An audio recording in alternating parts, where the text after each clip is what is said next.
ঋণের জন্য কোনো আবেদন করেনি, কখনো ব্যাংকেও যাননি, অথচ কৃষি ঋণগ্রস্ত।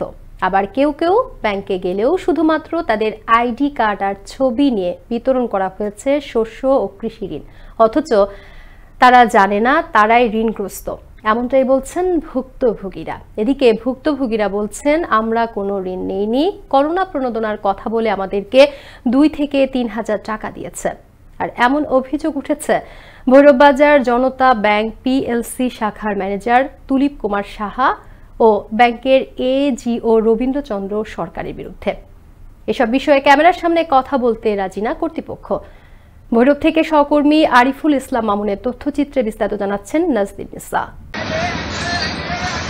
উপজেলার শিমুলকান্দি ইউনিয়নের বাখাইকান্দি ও তুলাকান্দি গ্রামের সহজ সরল নারী পুরুষদের মাঝে করোনা প্রণোদনা দেওয়ার নামে এনআইডি ও ছবি সংগ্রহ করেন ভৈরববাজার জনতা ব্যাংক পিএলসি শাখার ম্যানেজার তুলিপ কুমার সাহা ও ব্যাংকের এজিও রবীন্দ্রচন্দ্র সরকার। তারা দুজনই ব্যাংকে কর্মরত অবস্থায় এমন জালিয়াতির ঘটনা ঘটিয়েছে। অনুসন্ধানে দেখা যায় বেশ কয়েকটি পরিবারের 10 থেকে 12 জন সদস্যদের নামে ঋণের বিতরণের অভিযোগ পাওয়া যায়। গ্রামের 130 জন গ্রাহকের মধ্যে 37 জনকে এমন প্রলোভনে প্রত্যেকের নামে সঞ্চয় হিসাব খুলে 50 থেকে 80 হাজার টাকা শস্য কৃষি ঋণ দেখিয়ে বাকি টাকা উত্তোলন এবং 26 জন কোনোদিন ব্যাংকেও যায়নি এমন ভুয়া তালিকা করে টাকা আত্মসাতের অভিযোগ করে ভুক্তভোগীরা। বর্তমানে 130টি ঋণের পরিমাণ 81,13,940 টাকা। এসব লোনের টাকা ফেরত না দিলে মামলার হুমকি দিচ্ছেন ব্যাংক কর্তৃপক্ষ। আতঙ্কে দিন কাটাচ্ছেন গ্রামের সহজ সরল নারী পুরুষ। এই নিয়ে এলাকায় ব্যাপক চাঞ্চল্যের সৃষ্টি হয়েছে।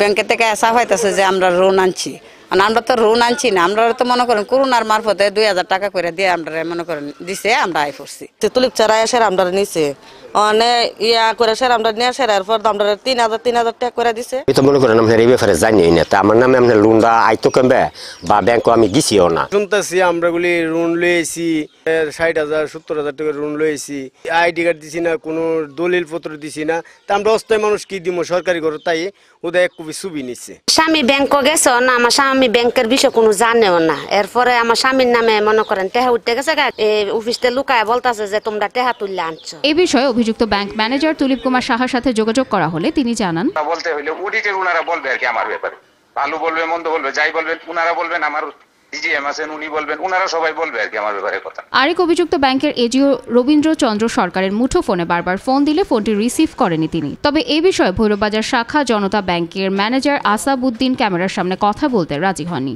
আমরা রিপোর্ট পাঠাইছি হেড অফিসে, এটাই করণীয়। তারপরে ওনার হেড অফিসের সংশ্লিষ্ট ডিপার্টমেন্ট আছে, ওনারা বিষয়টা দেখতে।